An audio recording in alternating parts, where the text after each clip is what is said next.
Hello everyone, my name is Kamal Chhabra and welcome to my official YouTube channel Study Logical। तो आज हम discuss करने वाले हैं गाइस आरआरबी एनटीपीसी जो 2020 का एग्जाम है उससे रिलेटेड हमने एक सीरीज शुरू की हुई है जिसमें हम आज डिस्कस करेंगे प्रीवियस ईयर पेपर नंबर 3 जिसमें कि हम डिस्कस करेंगे आज जनरल नॉलेज का पार्ट। पिछले दो सेशंस के अंदर ये क्लास थर्ड है जैसे गाइस आज, तो पहली दो क्लासेस के अंदर हमने क्वांट और रीजनिंग का जो सेक्शन है वो कवर अप किया था। ठीक है, तो अगर आपने पिछले सेशंस अभी तक नहीं देखे हैं, पिछले दो पेपर जो हैं वो भी डिस्कस हो चुकी हैं। मतलब इन शॉर्ट हम 8 to 9 सेशंस जो हैं ऑलरेडी अपलोड कर चुके हैं प्रीवियस ईयर के सेशंस को लेके, तो आप वो गो थ्रू कर सकते हैं। बहुत ज़्यादा हेल्प मिलेगी आने वाले एग्जाम के लिए। एक माइंडसेट भी बनेगा कि किस लेवल के एग्जाम्स हमें आते हैं या किस लेवल के क्वेश्चन हमें एग्जाम में रहेंगे हर टॉपिक वाइज से रिलेटेड। उसी हिसाब से आपको स्ट्रेटेजी भी बनानी है, क्योंकि स्ट्रेटेजी बना के चलेंगे तो आपकी जो बहुत ज़्यादा हेल्प करेगी आने वाले एग्जाम में ज़्यादा स्कोर करने की। ठीक है, तो अगर आपने अभी तक इस चैनल को सब्सक्राइब नहीं किया है तो सब्सक्राइब ज़रूर कर लीजिए। अगर आपको जेन्युइनली लगता है कि हाँ हमारे लिए जो है काफ़ी ही ज़्यादा इंपॉर्टेंट सेशन लग रहा है, और टेलीग्राम का ग्रुप भी आप ज्वाइन कर सकते हैं। सर्च कर लीजिएगा स्टडी लॉजिकल टेलीग्राम पे जाके। अगर आपको नहीं मिलता अवेलेबल हो पाता है तो इस वीडियो की डिस्क्रिप्शन में, ठीक है, इस वीडियो की डिस्क्रिप्शन में मैंने इसमें डायरेक्टली आपको एक लिंक भी दिया हुआ है, वहां से भी आप डायरेक्टली पिक कर सकते हो। चलो तो ज्यादा टाइम वेस्ट नहीं करते हैं, शुरू करते हैं आज का session. Class third previous year paper third, तो ध्यान से सुनिएगा, बहुत ही इंपॉर्टेंट टॉपिक है। बाकी मैं अपने एंड से पूरी फुल ऑन कोशिश करूंगा कि आपको एडिशनल डाटा भी जो है हर क्वेश्चन से रिलेटेड अवेलेबल करवाता रहूं। चलिए, तो पहला क्वेश्चन हमारा जीएस का है, क्या गिवन है कि what is the noise level of normal conversation. जैसे कि हम नॉर्मल कॉन्वर्जेशन करते हैं, बातचीत करते हैं एक दूसरे के साथ, तो उसमें जो नॉइस लेवल है वो कितना होना चाहिए। तो गाइस देखिए, अच्छे तरीके से सुनने के लिए जो नॉर्मल कॉन्वर्जेशन होनी चाहिए वो होनी चाहिए आपकी तकरीबन किसके नियर, 60 डेसिबल के नियर। ठीक है, यहाँ पर डीबी का जो है मतलब जो भी नॉइस लेवल है उसके लिए कौन से यूनिट मेंशन किए जाते हैं, डेसिबल की फॉर्म में। ठीक है, तो मतलब अगर कई लोग क्या करते हैं, फुसफुसाते हैं, विस्परिंग करते हैं, तो जो विस्परिंग का नॉइस लेवल होता है वो कितने का होता है गाइस, 30 डेसिबल का। ठीक है, ये हो गया विस्परिंग का, क्लियर, फुसफुसाना जिसे हम कहते हैं। ठीक है, कानों के अंदर जो हम करते हैं। अगर इन नॉर्मल कॉन्वर्जेशन की बात करें तो उसके लिए क्या होना चाहिए, 60 डेसिबल। तो जब आप देखते हैं कि अगर आप कोई भी मोटरसाइकिल वगैरह चलाते हैं, ठीक है, स्टार्ट करते हैं, तो जो इंजन की आवाज आती है तो वो उसकी जो नॉइस लेवल होता है वो होता है 95 डेसिबल। ठीक है, नॉर्मली गाइस जब भी हमारा जो नॉइस लेवल है, ठीक है, अगर वो 85 डेसिबल से ऊपर तक जाता है, मोर देन 85 डेसिबल जो है, तो वो कहीं ना कहीं हार्मफुल हो सकता है आपके कानों के लिए। ठीक है, तो जो नॉर्मल की बात की गई है तो यहाँ पर आंसर क्या रहेगा, option number A, that is 60 decibel. Next question में आपको गिवन है, for how many month is a cheque valid from the date of issue. ठीक है, कितने महीनों के लिए चेक जो है वैलिड रहता है जब उसे डेट ऑफ इशू मिल जाती है। मतलब इस डेट के अकॉर्डिंगली आपको जो है सारे का सारा जो है चेक लगाना होता है, पेमेंट विदड्रॉ करानी होती है, बट वो कितने महीने तक वैलिड रहता है कोई भी चेक जो है। ठीक है, तो ये जो है गाइडलाइंस देखिए, पहले क्या होता था, वैलिडिटी जो थी किसी भी एक चेक की तो वो 6 महीने के करीब होती थी। ठीक है, 6 महीने का टाइम पीरियड था, बट आरबीआई ने डिसाइड किया था 1 अप्रैल 2012 में अमेंडमेंट्स की थी कि जितने भी डीडीज हैं, डिमांड ड्राफ्ट हो गए, पे ऑर्डर्स हो गए, ठीक है, और जितने भी चेक्स हो गए, सभी की वैलिडिटी कितने महीने की रहेगी, 3 मंथ्स तक की रहेगी। ठीक है, ये कब अनाउंस हुआ था, 1 अप्रैल 2012 को। ठीक है, अगर कोई भी चेक जो है वो 3 महीने से ज्यादा पुराना हो जाएगा गाइस, तो उसे क्या बोला जाता है, स्टेल चेक। ठीक है, स्टेल मतलब क्या होता है हिंदी में अगर कहें तो बासा। तो मतलब वो 3 महीने से पुराना हो चुका था, उसे क्या नाम दिया जाता है, एक बैंकिंग की टर्म में, that is a stale cheque. ठीक है, तो डीडी, पे ऑर्डर और चेक्स की जो वैलिडिटी होती है वो डेट ऑफ इश्यू के बाद कितने महीने तक वैलिड रहती है, 3 महीने तक वैलिड रहेगी, दैट्स इट। बढ़ते हैं अगले क्वेश्चन की तरफ। Ganga action plan initiated by the union government aims at. अब गंगा एक्शन प्लान जो है इसका बेसिकली एम क्या था। ठीक है, तो ध्यान से देखिए क्या गिवन है, गंगा एक्शन प्लान। ठीक है, अब गंगा एक्शन प्लान सबसे पहले किसने ये जो है प्रस्ताव रखा था, गंगा एक्शन प्लान जो है इनिशिएटिव लिया था, ठीक है। तो ये लिया गया था गाइस 14 जनवरी 1986 को। ये प्लान जो है सारे का सारा इनिशिएटिव जो था कब स्टार्ट हुआ था, 14 जनवरी 1986, 14 जनवरी 1986 को किसने किया था ये प्लान इनिशिएट? हमारे prime minister, former prime minister किसने? राजीव गांधी जी ने, ठीक है। आपको ये क्वेश्चन बन सकता है कि किसने इनिशिएटिव, ये किसने स्टार्ट किया था गंगा एक्शन प्लान? तो वो किया था प्रधानमंत्री राजीव गांधी जी ने। कब किया था? 14 जनवरी 1986।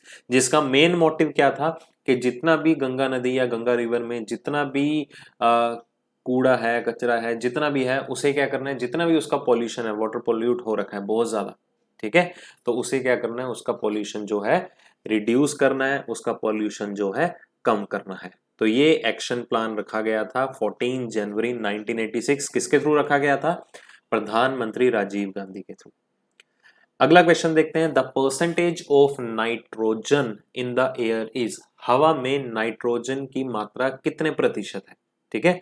तो यहां हम सभी और गैसेस की भी बात करेंगे, बट अगर हम देखें तो नाइट्रोजन की मात्रा जो हवा में है वो कितनी है गाइस? 78%। वैसे तो हवा में या वातावरण में देखा जाए नाइट्रोजन जो है सबसे ज्यादा अमाउंट में पाई जाती है। कितनी प्रतिशत होती है वो? 78.09%। तो 78% भी अवेलेबल है तो उसे भी मार्क कर सकते हैं, ठीक है। एग्जैक्ट फिगर तो आपको पूछा नहीं जाएगा, देखिए रफली फिगर पूछी जाएगी, क्लियर। और हम और गैसेस के बारे में बात कर देते हैं। अगर आपको पूछा जाए ऑक्सीजन की मात्रा बताइए कितनी है, तो वो कितनी है गाइस? 20.95%, और इक्विवेलेंट टू आप कह सकते हैं 21%, ठीक है। और इसके अलावा एक गैस होती है आर्गन। आर्गन की मात्रा हवा में कितनी है? 0.93%, और अप्रोक्सीमेटली अगर आपको गिवन हो तो 1% भी आप लिख सकते हो, ठीक है। इसके अलावा 0.04% क्या है? कार्बन, ठीक है। 0.04% क्या है? कार्बन। और इसके अलावा कुछ और अदर गैसेस भी हैं, ठीक है। बट मैक्सिमम क्वांटिटी किसकी है? नाइट्रोजन की, जिसकी क्वांटिटी क्या है हवा में? 78.09%। बढ़ते हैं अगले क्वेश्चन की तरफ। Shimla agreement 1972 between India and Pakistan was signed in, कि शिमला का जो एग्रीमेंट था वो साइन किया गया था 1972 में। मेन पर्पस क्या था कि जितने भी रिलेशंस थे इंडिया और पाकिस्तान को लेके, जितने भी रिलेशंस थे उसमें शांति कायम रखने के लिए ये एग्रीमेंट जो है, शिमला एग्रीमेंट जो है वो पास किया गया था, साइन किया गया था। किस किस के बीच में हुआ था? इंडिया और पाकिस्तान में, ठीक है। First of all I apologize that यहाँ पर डी ऑप्शन होने चाहिए था, मतलब 4 ऑप्शन होने चाहिए थे, थोड़ा टाइपिंग एरर आ गया, ठीक है।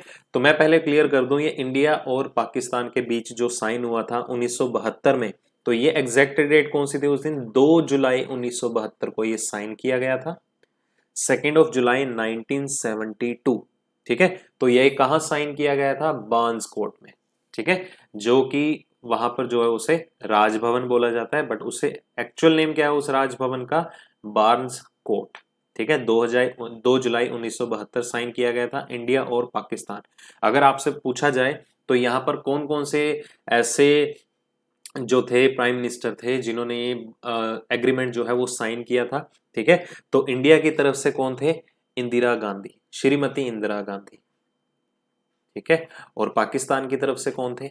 ये भी पूछा जा सकता है। वैसे वहां से रिलेटेड क्वेश्चन ही आएगा, आपको ये पूछा जा सकता है कि वो किसके बीच में साइन किया गया था, कौन कौन थे हमारे प्राइम मिनिस्टर उस टाइम पे?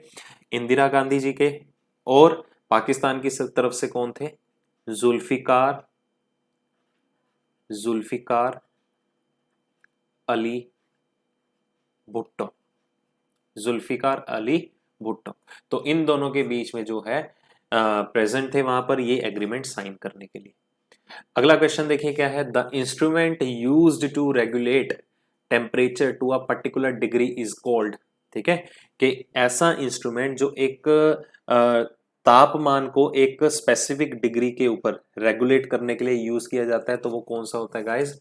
थर्मोस्टेट। थर्मामीटर नहीं है, थर्मामीटर सिर्फ टेम्परेचर मेजर करने के लिए यूज किया जाता है, ठीक है, मेजर करने के लिए, बॉडी टेम्परेचर मेजर करने के लिए यूज किया जाता है। बट ऐसा इंस्ट्रूमेंट जो सिर्फ टेम्परेचर को एक स्पेसिफिक डिग्री के ऊपर मेंटेन करके रखता है उसको क्या बोला जाता है? थर्मोस्टेट, जैसे कि आपने देखा होगा कि हमारे घरों में भी क्या है, सर्दियों में हम गीजर्स वगैरह यूज करते हैं, तो उसमें कौन सा एलिमेंट यूज होता है जो पानी को गर्म करता है? तो वो क्या होता है? थर्मोस्टेट होता है। तो बेसिकली थर्मोस्टेट का काम क्या होता है कि सपोज एक स्पेसिफिक डिग्री के ऊपर उस यूनिट को या उस इंस्ट्रूमेंट को मेंटेन करके रखता है। अगर आपका कोई सपोज इंस्ट्रूमेंट है, ठीक है, वो 70 डिग्री सेल्सियस पे काम करना चाहिए। लेट अस सपोज, मैं एक नॉर्मली एग्जांपल ले रहा हूं, अगर वो 70 डिग्री से ज्यादा हाई हो जाता है उसका टेम्परेचर, सपोज 80 हो गया, तो थर्मोस्टेट का काम क्या होता है? तो उसे वो 80 नहीं होने देगा, ठीक है। उस मोमेंट में क्या कर देगा थर्मोस्टेट? अपना काम शुरू करता है, तो उसे 70 डिग्री तक ही मेंटेन करने देगा।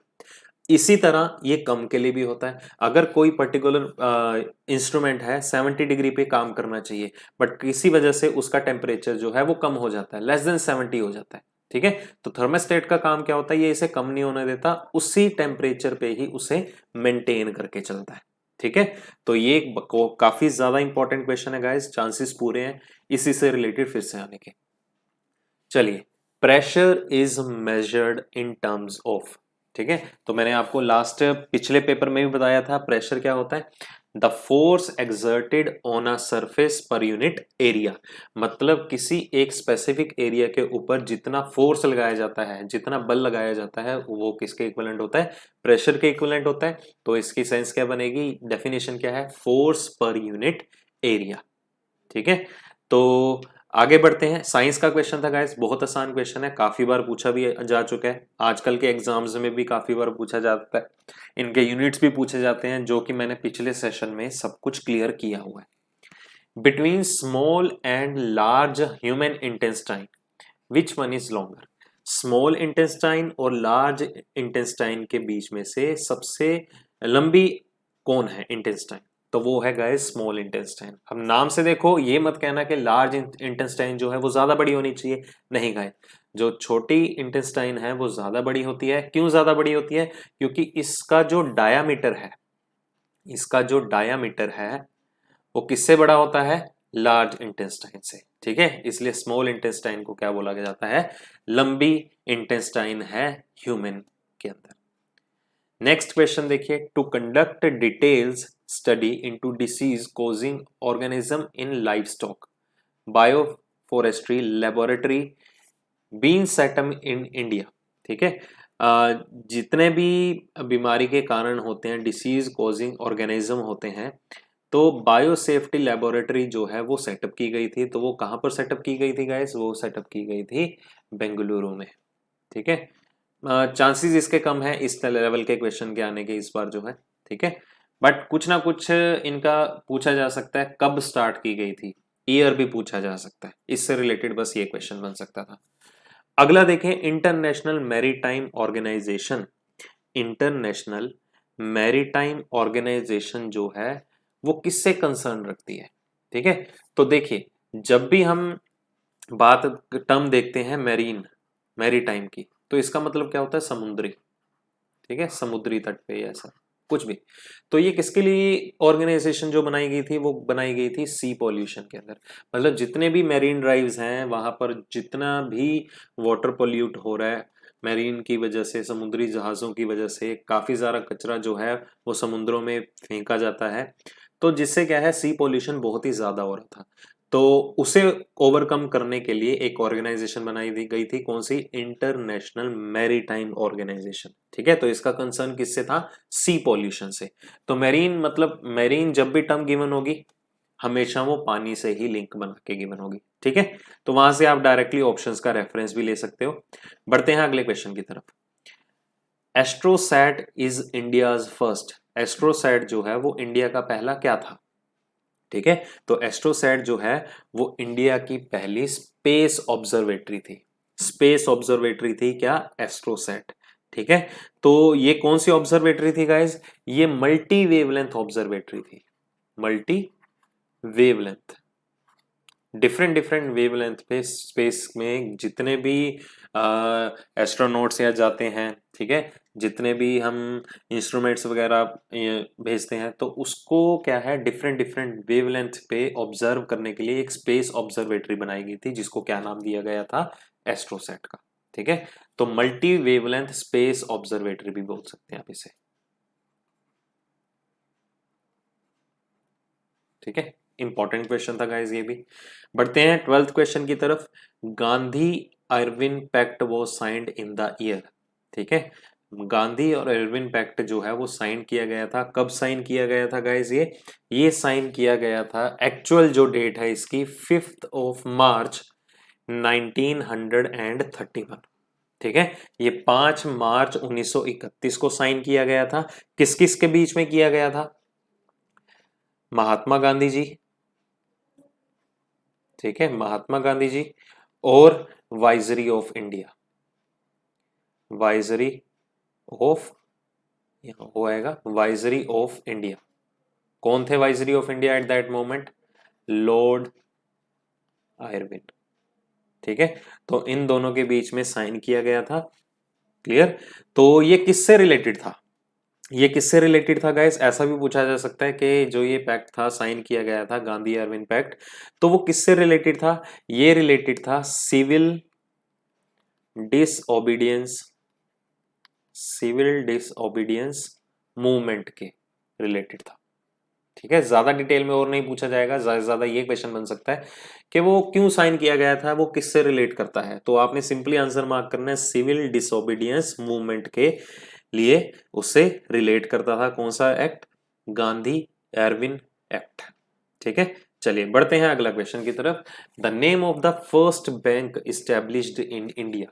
इंडिया में जो पहला बैंक है वो कब इस्टेब्लिश किया गया था, या कौन सा बैंक था जो एस्टेब्लिश किया गया था? तो वो था guys bank of Hindustan. India का सबसे पहला बैंक का नाम क्या था? Bank of Hindustan. और ये कब इस्टेब्लिश किया गया था? वो किया गया था 1770 ईस्वी में। ठीक है, तो आपको ईयर भी पूछा जा सकता है कि 1770 ईस्वी में कौन सा सबसे पहला बैंक जो है इस्टेब्लिश किया गया था? That would be bank of Hindustan. Next question, which of the following is a space based augmentation system? Space based augmentation system कौन से इन चारों में से? तो वो है गाइस गगन। ठीक है, तो गगन की आपको फुल फॉर्म भी पूछी जा सकती है, तो गगन की फुल फॉर्म देखिए क्या है। गगन की फुल फॉर्म क्या है? GPS aided geo augmented navigation. ठीक है, तो आपको ये फुल फॉर्म भी पूछी जा सकती है, what is the full form of या abbreviation of GAGAN? That is GPS aided geo augmented navigation. तो आपको ये भी याद रखना है गाइस। ठीक है, तो क्वेश्चन जो है किसी भी तरीके से बन सकता है, हम इन क्वेश्चंस का रेफरेंस लेके ही आने वाले क्वेश्चन की प्रेपरेशन या एग्जाम की प्रेपरेशन कर सकते हैं। मतलब एक माइंडसेट तो ऐसे ही बनेगा गाइस कि किस किस लेवल के क्वेश्चंस हमें पूछे गए थे पिछले में। ठीक है, चलिए रुपीज साइन, जो रुपीज साइन है हमारा नया लॉन्च जो हुआ है इजा, वो क्या है? रुपीज साइन जो है वो क्या है? कौन से स्क्रिप्ट या लेटर है, कौन सी लैंग्वेज से लिया गया है? तो वो क्या है गाइस? एक कॉम्बिनेशन है रोमन और देवनागरी लेटर्स का। रोमन और देवनागरी लेटर्स का क्या है? ये एक कॉम्बिनेशन है। तो आंसर रहेगा आपका डी ऑप्शन। ठीक है, तो जो ये डबल लाइंस आपको दिख रही हैं, ये डबल लाइंस, ठीक है, दिस वन, तो ये इसके बीच में क्या है? एक ब्लैंक स्पेस है जो कहीं ना कहीं रिप्रेजेंट करता है सिंबल ऑफ अ फ्लैग। ठीक है, काफी बारीकी से बनाया गया है, सोचने वाली चीज है गाइस। जो इन दोनों लाइंस के बीच में ब्लैंक कलर अवेलेबल है, कुछ भी कलर नहीं होता गाइस, ब्लैंक होती है ये चीज। ठीक है, तो ये किसको रिप्रेजेंट करता है? इंडियन फ्लैग को भी रिप्रेजेंट करता है, जिसमें आपकी अपर लेयर जो हो गई वो ऑरेंज या केसरी कलर की होगी, ये ग्रीन कलर की होगी, बीच में क्या होता है? White. Next question, which of the following does not belong to the group? इनमें से कौन सा ग्रुप से बिलोंग नहीं करता है? ठीक है, तो कौन सा नहीं करेगा गाइज इसमें से? इसमें से करेगा पुंडुचेरी। ठीक है, क्यों? क्योंकि बाकी के सारे तीनों क्या हैं? वो आइलैंड हैं। ठीक है, पुंडुचेरी कोई भी आइलैंड नहीं है। क्लियर? तो 17th question, the headquarter of ISRO is located at. ISRO का हेडक्वार्टर कहां पर है गाइस? बहुत सिंपल क्वेश्चन है, वो कहां पर है? बेंगलुरु। ठीक है, तो इसरो का हेडक्वार्टर अगर बेंगलुरु में है तो ये कब इस्टेब्लिश हुआ था? ठीक है, तो ये हुआ था गाइस 15 अगस्त 1969 को। ठीक है, इंडियन स्पेस रिसर्च ऑर्गेनाइजेशन 15 अगस्त 1969 को इसका जो है स्टार्ट हुआ था ये लोकेशन क्या थी इसकी, बेंगलुरु। ठीक है, तो इसके फाउंडर कौन थे, आपको ये भी पूछा जा सकता है, who was the founder of ISRO. ठीक है, तो वो कौन थे, डॉक्टर विक्रम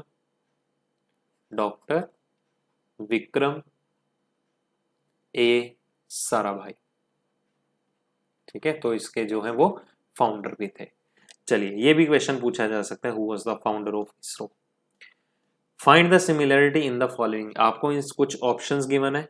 ठीक है, आपको नेम्स गिवन है कुछ, इनमें सिमिलरिटीज क्या है, ऑलिव ऑयल जैतून का तेल, कोकोनट ऑयल नारियल का तेल, कोड लिवर ऑयल और सनफ्लावर ऑयल मतलब सूरजमुखी का तेल। तो ये सारे के सारे क्या हैं, all of them are the oils, इनमें कोई कॉमन चीज नहीं है, इसके अलावा ये सारे के सारे क्या है, ऑयल्स हैं। और कोड लिवर ऑयल किस लिए यूज होता है, ठीक है, ये बहुत ही मोस्ट इंपॉर्टेंट क्वेश्चन है गाइस। तो ये आपको पूछा जा सकता है कि ऐसा कौन सा फूड एजेंट है जो विटामिन डी के लिए दी बेस्ट रहता है, विटामिन डी के लिए दी बेस्ट रहता है। अगर आपको पूछा जाए विटामिन डी का बेस्ट सोर्स क्या है, तो वो तो है सनलाइट, सूरज की किरणें।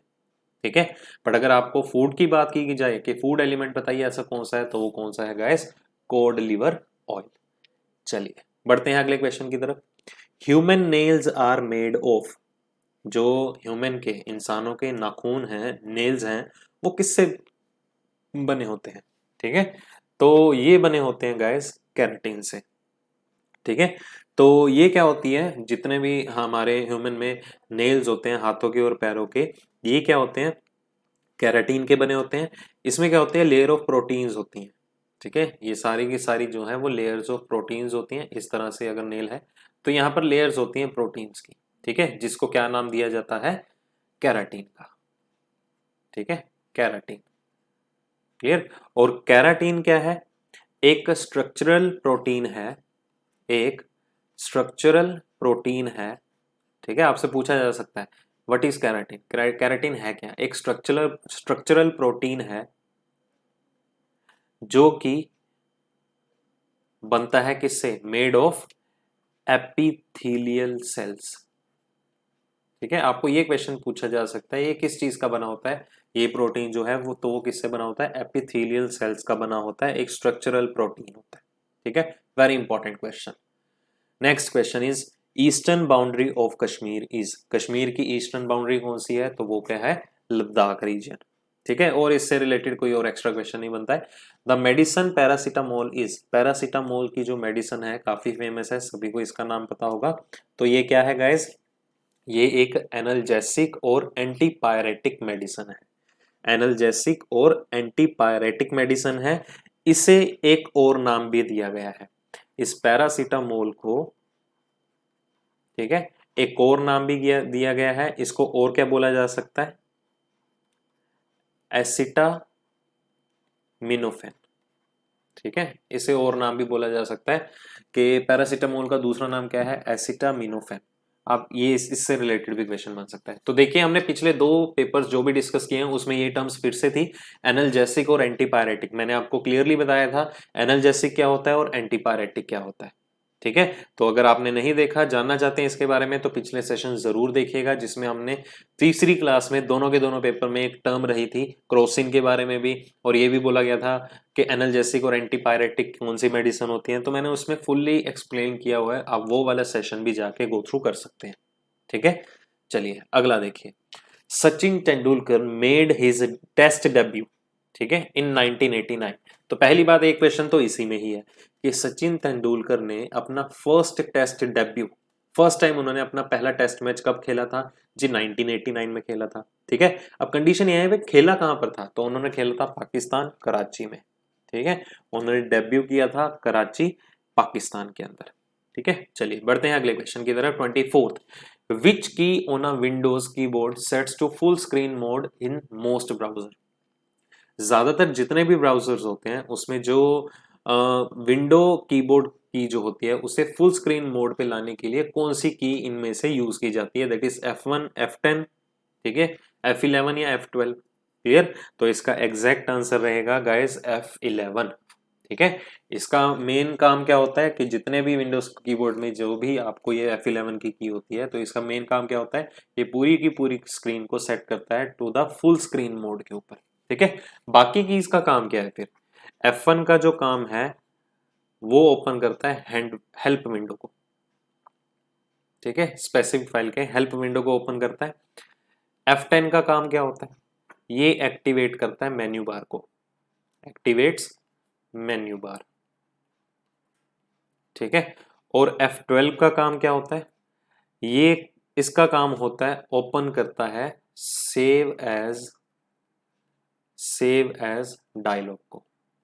ठीक है। ये बाकी फंक्शन कीज जो हैं F1, 10 और 12 जो इसमें गिवन है सिर्फ उसी के बारे में डिस्कशन करेंगे। F1 का काम क्या होता है, हेल्प विंडो को ओपन करता है। F10 का काम क्या होता है, वो एक्टिवेट करता है मेन्यू बार को। और F12 का काम क्या करता है, वो सेव एज डायलॉग बॉक्स को ओपन करता है। 25th में देखिए, the test for diagnosing HIV is. ठीक है, HIV जो बीमारी है उसे टेस्ट करने का वे क्या है, उस टेस्ट को क्या बोला जाता है, उसे बोला जाता है एलिसा। ठीक है। तो एलिसा की जो है आपको एब्रीवेशन भी पता होनी बहुत जरूरी है। क्या है इसकी एब्रीवेशन, एंजाइम लिंक्ड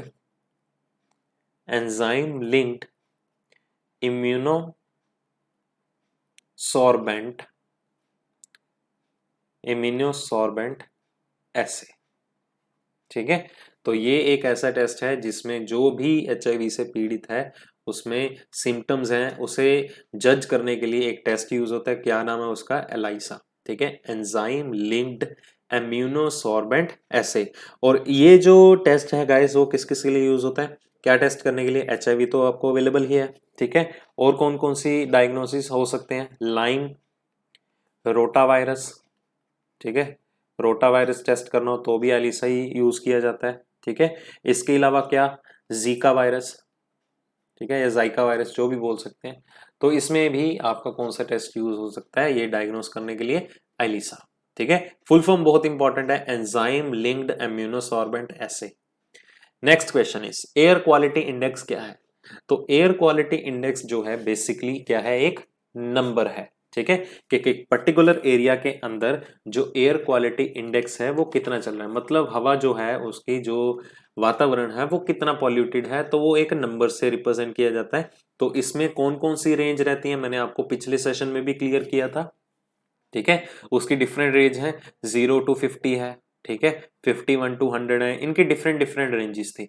101 to 150 है, 151 to 200 है, फिर उसके बाद कितना आ जाती है, 201 to 300 है, और 301 to 500। ठीक है, ये डिफरेंट रेंजेस जो है हमने पिछले सेशन में डिस्कस की थी।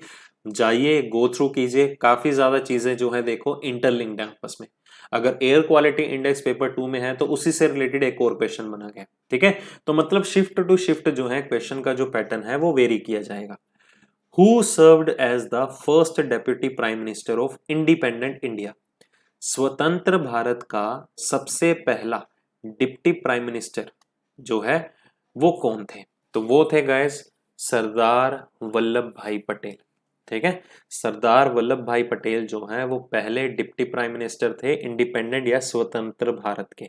तो डिप्टी प्राइम मिनिस्टर कौन होते हैं, वो भी एक मेंबर होते हैं यूनियन कैबिनेट के, government of India, union cabinet government of India के कौन होते हैं, मेंबर होते हैं।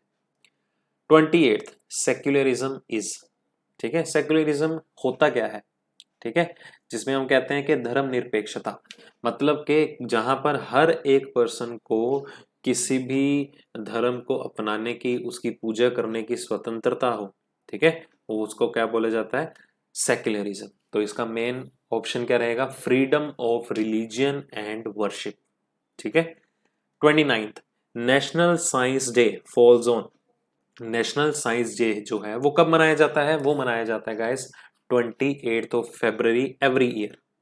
ठीक है, तो ये किसकी याद में मनाया जाता है, ठीक है, या क्यों मनाया जाता है, क्योंकि इस 28th February को जो है 1928 को, 28th February 1928 को, ठीक है, रमन इफेक्ट की डिस्कवरी हुई थी। ठीक है, रमन इफेक्ट की डिस्कवरी हुई थी, इस वजह से 28 फरवरी 1928 को क्या मनाया जाता है, या उस दिन से क्या मनाया जाता है, नेशनल साइंस डे। तो ठीक है, तो इसकी डिस्कवरी किसने की थी? इसकी डिस्कवरी किसने की थी गाइस? चंद्रशेखर, ये भी पूछा जा सकता है आपको, चंद्रशेखर, ठीक है, नाम जरूर याद रखना, चंद्रशेखर वेंकट रमन, ठीक है, इन्होंने इसकी खोज की थी, रमन इफेक्ट की, जिसके लिए उनको, ये भी इंपॉर्टेंट है, जिसके लिए उनको 1930 में नोबेल प्राइज से सम्मानित भी किया गया था। ठीक है, तो इस साल की अगर बात की जाए, 2020 की बात की जाए कि 28 फरवरी 2020 नेशनल साइंस डे का थीम क्या था? ठीक है, तो इसका थीम आपको पूछा जा सकता है इस बार, थीम क्या था? वीमेन इन साइंस, क्योंकि थीम जो है आजकल बहुत ज्यादा इंपॉर्टेंट हो चुके हैं गाइस, जितने भी आपके इस तरह के स्पेसिफिक डेज को पूछे जाते हैं, कोई भी फेमस डेज होते हैं, तो उसमें आपको पूछा जा सकता है किसी भी दिन का थीम क्या है। तो इस बार का थीम क्या था? Women in science. अगला, the famous Nek Chand rock garden is located in, ये तो सभी को पता होना चाहिए गाइस, तो नेकचंद का रॉक गार्डन कहां पर है? वो है यू चंडीगढ़ के अंदर, ठीक है, the city beautiful. Next, which one of the following does not belong to the group, इनमें से भी आपको ओड वन आउट निकालना है। तो गाइस वैसे देखा जाए तो जनरल नॉलेज का पार्ट नहीं है, ये आपका रीजनिंग के सेक्शन का पार्ट है, ठीक है। तो इसमें से कॉमन कौन कौन है? इसमें से कॉमन कौन है गाइस, वो देख लेते हैं। यहाँ पर कॉमन है वेबकैम, कीबोर्ड और माउस, ये तीनों कॉमन है। क्यों? क्योंकि ये सारे के सारे क्या है? इनपुट डिवाइस है। और मॉनिटर एक यहाँ पर ऐसा पैरामीटर है जो क्या है? एक आउटपुट डिवाइस है, ठीक है। तो यही हमारा ओड वन आउट है। नेक्स्ट, महारत्न रेफर्स टू, ठीक है, Maharatna refers to a group of, मतलब एक ऑर्गेनाइजेशन को, ठीक है, किसी भी एक बड़ी ऑर्गेनाइजेशन को महारत्न अवार्ड दिया जाता है, तो वो किससे लिंक बनाता है? ठीक है, तो ऐसी ऑर्गेनाइजेशन, क्योंकि इसकी एक कंडीशन होती है गाइस, ऐसी ऑर्गेनाइजेशन जिसकी नेटवर्थ 3 साल की, 3 सालों की जो नेटवर्थ है वो कितनी होनी चाहिए? वो होनी चाहिए गाइस 2500 करोड़, ठीक है। और नेटवर्थ होनी चाहिए, सॉरी नेटवर्थ होनी चाहिए, ये नेटवर्थ नहीं है गाइस, नेट प्रॉफिट है, जिसका नेट प्रॉफिट किसी ऐसी ऑर्गेनाइजेशन का, ठीक है, एक ऐसे कंपनी का जिसका नेट प्रॉफिट जो है 2500 करोड़ होना चाहिए 3 साल में, पिछले 3 साल में, उसकी जो नेट वर्थ होनी चाहिए वो कितनी होनी चाहिए? ₹10,000 करोड़, ठीक है, 10,000 करोड़। और उसमें 3 साल का उनका जो टर्नओवर होना चाहिए वो कितना होना चाहिए? ₹2500 करोड़। तो अगर कोई भी ऑर्गेनाइजेशन की ये 3 कंडीशंस सेटिस्फाई करती हैं पिछले 3 साल के अंदर अंदर, तो उसे किस अवार्ड से सम्मानित किया जाता है? उसे महारत्न के नाम से सम्मानित किया जाता है, ठीक है। तो इसमें से इसका आंसर क्या बनना चाहिए guys? Emerging small and medium enterprise नहीं होगा, ठीक है, स्मॉल एंड मीडियम इंटरप्राइज में ये चीज नहीं आएगी। Central public sector enterprise, leading private sector enterprise या लीडिंग मल्टीनेशनल कंपनीज, तो इसका आंसर होना चाहिए लीडिंग प्राइवेट सेक्टर एंटरप्राइजेस, ठीक है। Which of the following statement is true with respect to एस्काई, तो आपको तो एस्काई कोड पता ही होगा, ठीक है, एस्काई कोड तो पता ही होगा गाइस क्या होता है। तो एस्काई कोड क्या है? ठीक है, पहले तो इसकी इंफॉर्मेशन देख लीजिए, इसकी एब्रीवेशन क्या है? American code, American code for, American standard code, एक second guys, American standard code for information interchange, ठीक है। तो आपको फुल फॉर्म पूछी जा सकती है, एस्काई की फुल फॉर्म बताइए क्या है? तो क्या है वो? American, American American standard code for information interchange, ठीक है। तो इसकी फुल फॉर्म जरूर याद रखिएगा। तो मेन इसका काम क्या होता है गाइस? एस्काई कोड का जितने भी आपके कैरेक्टर्स हैं, सिंबल्स हैं, उसे एक स्पेसिफिक अंडरस्टैंडिंग लेवल में न्यूमेरल वैल्यू में जो है उसको कन्वर्ट करता है, ठीक है। कौन? ASCII code. अगला question, the first Olympic games was held in, पहली बार जो ओलंपिक गेम्स थी वो कहां पर हुई थी? तो वो हुई थी गाइस ग्रीस, ठीक है, कहां हुई थी? ग्रीस, एथेंस में, ठीक है। तो जो पहली ओलंपिक खेली गई थी गाइस, तो वो खेली गई थी सन 1896 में, 1896 में। Next, name the Indian who became the CEO of Google in 2015। ठीक है, ऐसा कौन सा भारतीय है गाइस जिसको गूगल कंपनी का चीफ एग्जीक्यूटिव ऑफिसर बनाया गया था, सीईओ बनाया गया था सन 2015 में। ये तो सभी को पता होगा गाइस। तो वो कौन थे? मिस्टर सुंदर पिचाई, जिनको अपॉइंट किया गया था 10 अगस्त 2015 में। ठीक है, तो ये कहाँ के रहने वाले हैं गाइस? चेन्नई के। Next 37, the periodicity of the Commonwealth game. ठीक है, मतलब कॉमनवेल्थ गेम का कार्यकाल कितने साल का होता है, मतलब कितने सालों के बाद जो है कॉमनवेल्थ गेम जो है प्ले की जाती हैं, तो उनका जो कार्यकाल है 4 इयर्स का है। ठीक है, इन्हें फ्रेंडली गेम्स के नाम से भी जाना जाता है। Cricket world cup 2023 is scheduled to be hosted by. देखिए गाइस, जो हमने प्रीवियस ईयर पहला डिस्कस किया था पेपर 1, तो उसमें भी क्रिकेट वर्ल्ड कप से रिलेटेड पूछा गया था कि 2019 का क्रिकेट वर्ल्ड कप जो है वो कहां पर खेला जाने वाला है। तो वो कहां खेला गया था इस बार का? 2019 का इंग्लैंड एंड वेल्स में। जो किसने जीता था? इंग्लैंड टीम ने। किसको हराया था? न्यूजीलैंड टीम को हराया था। ठीक है, पर 2023 का जो वर्ल्ड कप है, क्रिकेट वर्ल्ड कप है, वो कहां पर खेला जाएगा? कौन सी कंट्री उसे होस्ट करेगी? तो वो खेला जाएगा गाइस इंडिया में। ठीक है, चलिए, तो ये मैं आपको पहला बता दूं, ये जो वर्ल्ड कप होगा 2023 का, ये ओवरऑल 13th वर्ल्ड कप खेला जाएगा गाइस। काउंटिंग में कौन सा खेला जाएगा? 13th world cup. और ये इंडिया के थ्रू होस्ट किया जा रहा है। तो ये इंडिया में कितना हो सकता है? 4th वर्ल्ड कप है इंडिया में खेला जाने वाला क्रिकेट वर्ल्ड कप जो है वो काउंटिंग में कितना है? 4th। वैसे ओवरऑल देखा जाए तो ये 13th वर्ल्ड कप जो है वो प्ले किया जाएगा। अगला क्वेश्चन देखिए, विच of the following is not a union territory. इनमें से कौन सी यूनियन टेरिटरी नहीं है? पुडुचेरी भी है, लक्षद्वीप भी है, चंडीगढ़ भी है, बट सिक्किम नहीं है। ठीक है, और पहले हमारी यूनियन टेरिटरीज कितनी थी? 7। अब लास्ट में आर्टिकल 370 अबॉलिश होने के बाद, ठीक है, तो उसमें 2 यूनियन टेरिटरीज जो हैं, जो और 2 जोड़ी गई हैं, कौन कौन सी? Ladakh and Jammu and Kashmir. अगला question, which of the following is not a bleaching agent. Bleaching agent की तरह यहाँ पर कौन सा जो है केमिकल वो काम नहीं किया जाता है? तो वो होता है गाइस हाइड्रोजन सल्फाइड। क्यों? हाइड्रोजन सल्फाइड जो है वो एक गैस है। ठीक है, ब्लीचिंग एजेंट जो है वो किसी भी पर्टिकुलर प्रोडक्ट को उसमें कलर चेंज करने के लिए, व्हाइट कलर में कन्वर्ट करने के लिए ब्लीचिंग एजेंट जो है वो यूज किए जाते हैं।